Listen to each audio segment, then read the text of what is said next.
Lo stadio Miramare si è trasformato in un palcoscenico di sport e solidarietà grazie alla nazionale italiana attori. Tra i protagonisti più applauditi l'attore Luigi Zeno, al suo esordio ufficiale con la maglia rossa.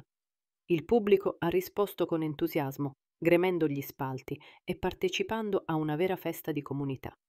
Zeno non ha solo giocato, ha incontrato tifosi, firmato autografi e condiviso sorrisi, dimostrando grande umanità. Il calcio è un linguaggio universale che unisce per una buona causa, ha dichiarato Zeno, ringraziando Manfredonia per l'accoglienza.